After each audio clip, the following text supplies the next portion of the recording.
দর্শক, শেখ হাসিনার রায়কে নিয়ে যখন একটা উত্তেজনা বিরাজ করছে, গতকালকে থেকে শাটডাউন কর্মসূচি আওয়ামী লীগ পালন করছে, এরই মাঝে গতকালকে রাজশাহীতে ঘটে গেছে একটা বেশ চাঞ্চল্যকর ঘটনা।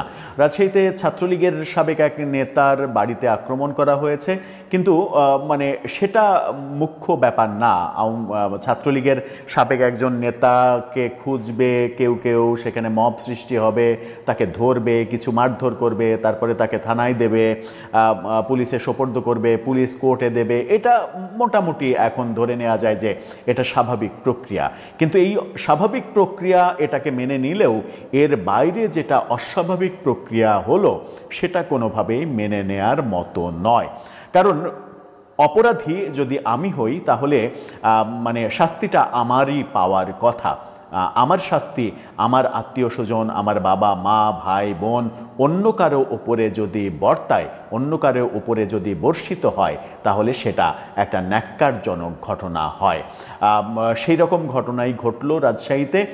ছাত্রলীগ নেতাকে না পেয়ে তার বাবা মাকে হাতুড়ি দিয়ে পেটানো হলো। এটা কি সভ্য সমাজের কাজ হতে পারে? কি ঘটল রাজশাহীতে? রাজশাহী বিশ্ববিদ্যালয়ের সাবেক ছাত্রলীগের নেতার ক্ষেত্রে কারা এই মব তৈরি করলো? পুলিশও এটা নিয়ে এক ধরনের রসিকতা করেছে বলেই গণমাধ্যমের রিপোর্টে প্রতীয়মান হচ্ছে মনে হচ্ছে। চলুন যাই দেখি, জেনে দেখি, বুঝে দেখি কি ঘটলো রাজশাহীতে। থাকবেন পলিটিক্স। আওয়ামী লীগের নেত্রী শেখ হাসিনার বিচারের প্রসঙ্গ নিয়ে যখন সবাই আলোচনা করছে এবং সেটাকে কেন্দ্র করে আওয়ামী লীগ এই শাটডাউন কর্মসূচি পালন করছে, তারই মাঝে শাটডাউনের প্রথম দিনে গতকালকে রাজশাহীতে ঘটনাটা ঘটেছে। ঘটনাটা কি, ডিবিসি নিউজের শিরোনামটা আগে দেখে নিন, তারপরে ডিটেইলে যাওয়া যাবে। তারা শিরোনামেই বলছে, রাবি ছাত্রলীগের সাবেক সাধারণ সম্পাদক বিপ্লবের বাড়িতে হামলা, মা বাবাকে হাতুড়ি পেটা। মা বাবাকে হাতুড়ি দিয়ে পেটানো হয়েছে, পিটিয়ে হাসপাতালে পাঠানো হয়েছে। এই হচ্ছে অবস্থা। ঠিক আছে, আপনাদের রাগ রয়েছে, ছাত্রলীগের সাবেক সাধারণ সম্পাদক, তাকে আপনি ধরতে গেছেন, তাকে খুঁজে পেলে তাকে পুলিশে সোপর্দ করেন কিংবা তাকে উত্তম মাধ্যম দেন, এটা তো এখন স্বাভাবিক হয়ে গেছে ব্যাপারটা। সেই পর্যন্ত না হয় একটা ব্যাপার ছিল, মেনে নেওয়ার ব্যাপার ছিল। কিন্তু তার বাবা মা কি অপরাধ করলো যে তাদের দুজনকে আপনার হাতুড়ি পেটা করতে হবে? বয়স্ক দুজন বৃদ্ধ বাবা মা, তাদেরকে যদি হাতুড়ি পেটা করেন, তাহলে এই রাজনীতি দিয়ে আপনি কত দূর যেতে পারবেন? এই রাজনীতি আপনাকে কিভাবে নতুন রাজনৈতিক বন্দোবস্ত দেবে, সেটা একটা বড় বিষয়। ঘটনাটা কি হয়েছে চলুন একটু জেনে দেখি। রাজশাহী বিশ্ববিদ্যালয়ের ছাত্রলীগের সাবেক সাধারণ সম্পাদক খালেদ হাসান বিপ্লবের বাড়িতে, আমি জানি না কত সালের সে রাজশাহী বিশ্ববিদ্যালয়ের নেতা, হামলা চালিয়ে ব্যাপক ভাঙচুর এবং ককটেল বিস্ফোরণ করেছে দুর্বৃত্তরা। এদেরকে দুর্বৃত্ত বলা হচ্ছে, মব কিন্তু বলা হচ্ছে না। কিন্তু ঘটনার বর্ণনায় জানা যাচ্ছে 100 থেকে 150 জনের একটা মব তৈরি করা হয়েছে, তার বাড়িতে ব্যাপক ভাঙচুর করা হয়েছে, বাইরে মোটরসাইকেল ভাঙচুর করা হয়েছে, অগ্নিকাণ্ড ঘটানো হয়েছে। এই ব্যাপারগুলো কে বলা হচ্ছে দুর্বৃত্তরা।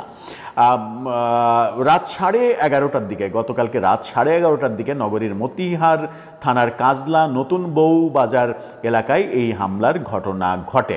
হামলাকারীরা বিপ্লবের মা খালেদা বেগম ও বাবা হেলাল উদ্দিনকে, যার বয়স 62 বছর, হাতুড়ি দিয়ে পিটিয়ে আহত করেছেন। বিপ্লবের পরিবারের সদস্যরা জানিয়েছে, শনিবার রাতে প্রায় শতাধিক মানুষ বাড়ির সামনে আসে। মূল ফটকে তালা থাকায় 30-40 জন প্রাচীর টপকে বাড়ির ভেতরে প্রবেশ করে। তারা দোতলায় গিয়ে বিপ্লবকে খুঁজতে থাকে, তাকে না পেয়ে তার বাড়িতে তাণ্ডব চালায় এবং ব্যাপক ভাঙচুর করে। হামলায় বাড়ির 3টি মোটরসাইকেল, টেলিভিশন, ফ্রিজ, এসি, অন্যান্য আসবাবপত্র ভেঙে ফেলা হয়। এ সময় হামলাকারীরা বিপ্লবের মা এবং বাবাকে হাতুড়ি পেটা করে। যাওয়ার আগে তারা নিচতলায় থাকা 3টি মোটরসাইকেলে আগুন ধরিয়ে দেয় এবং বাড়ি লক্ষ্য করে ককটেল ছুড়ে মারে, ককটেলের বিস্ফোরণ ঘটায়।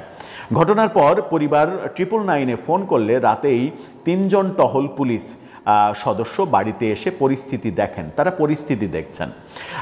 তারা বিপ্লবের আহত মা বাবাকে হাসপাতালে ভর্তি হওয়ার পরামর্শ দেন। পরামর্শ দিয়েছেন, পুলিশ হাসপাতালে ভর্তি হওয়ার পরামর্শ দিচ্ছে। একটা বড় মব হয়েছে, তখন পুলিশ তাদেরকে পরামর্শ দিচ্ছে যে আপনারা প্রয়োজনে হাসপাতালে যেতে পারেন। তবে পরিবারের ভাষ্যমতে আতঙ্কের কারণে তারা হাসপাতালে যেতে পারেননি তখন তাৎক্ষণিকভাবে। এ বিষয়ে মতিহার থানার ভারপ্রাপ্ত কর্মকর্তা আব্দুল মালেক বলেন, এই ঘটনায় থানায় কেউ অভিযোগ করেনি, করবে কিভাবে? অভিযোগ করলে কি আপনি মামলা নেবেন? যারা মব করেছে তাদের নামে মামলা করলে আপনি কি মামলা নেবেন? আপনি গ্যারান্টি দিতে পারেন যে আপনি মামলা নেবেন? তাহলে তারা আসবে কীভাবে? তাদের নিরাপত্তা কোথায়? তাদেরকে যেখানে হাতুড়ি পেটা করা হয়েছে, আপনি আপনার মানে উচিত যে সেখানকার সিসিটিভি ফুটেজ এটা ওটা পর্যালোচনা করে কারা মব করেছে, কারা এর পেছনে দায়ী, কারা বাবা মাকে হাতুড়ি পেটা করলো, তাদেরকে ধরে আইনে সোপর্দ করা। কিন্তু আপনি বলছেন যে কেউ অভিযোগ করেনি। তিনি বলেছেন যে আমি বাড়িতে গিয়ে দেখে আসছি, তাদের বলেছি থানায় এসে অভিযোগ দিতে, কিন্তু কেউ আসেনি। খুবই ভালো। তিনি আরও বলেন তাদের মা বাবা মারপিটে হালকা আহত হয়েছেন, মানে মা বাবা মারপিটে হালকা স্লাইট আহত হয়েছেন। তাদের হাসপাতালে যেতে বলেছি, প্রয়োজনে পুলিশি সাপোর্ট দেয়া যাবে, কিন্তু তারা তা নেননি। কারা হামলা চালিয়েছে জানতে চাইলে ওসি আব্দুল মালেক বলেন, ওর বিপক্ষ পার্টির লোকজনই হামলা করেছে। জামাত না হয় বিএনপি হবে। বাসায় তার মা বাবার সমস্যা নাই, শুধু বিপ্লবের সমস্যা। নতুন করে আন্দোলন শুরু হওয়ায় এই সমস্যা দেখা দিয়েছে। অর্থাৎ আওয়ামী লীগের যে কর্মসূচি, সেই কর্মসূচির প্রেক্ষাপটে এই সমস্যা দেখা দিয়েছে। এখন ওসি সরাসরি বলছেন যে কে আর করবে, ওর বিরোধী দল করেছে, হয় বিএনপি না হলে জামাত। এই যে হয় এটা না হলে ওটা, এটা বলার কথা কি ওসির? নাকি ওসির মানে এটা করার কথা যে মানে শতাধিক দুর্বৃত্ত মবকারী মব সন্ত্রাসী একটা বাড়িতে আক্রমণ চালিয়েছে, আক্রমণ চালিয়ে সেই বাড়ি ভাঙচুর তছনছ করেছে, লক্ষ লক্ষ টাকার সম্পদ নষ্ট করেছে, 3টি মোটরসাইকেল জ্বালিয়ে দিয়েছে, এসি ফ্রিজ কিছু রাখেনি এবং বৃদ্ধ বাবা মাকে হাতুড়ি দিয়ে পিটিয়েছে। এই অপরাধে তো তাদের অনেক দিন জেল হওয়ার কথা, এই অপরাধে তো তাদের রিমান্ডে নিয়ে পেটানোর কথা, কিন্তু কোনো কিছুই তিনি করছেন না। তিনি এমনটা বলছেন যে মানে হালকা আহত হয়েছে, ব্যাপারটা যেন তার কাছে কিছুই নয়। অথচ এই ব্যাপারটা যদি রিভার্স হতো, যারা মানে মব সৃষ্টি করেছে তাদের কারো বাড়িতে যদি এই ঘটনাটা ঘটতো, তাহলে এই ওসির অবস্থা কিংবা এই ওসির ভূমিকাটা কি হতো, সেটা একটা বড় প্রসঙ্গ।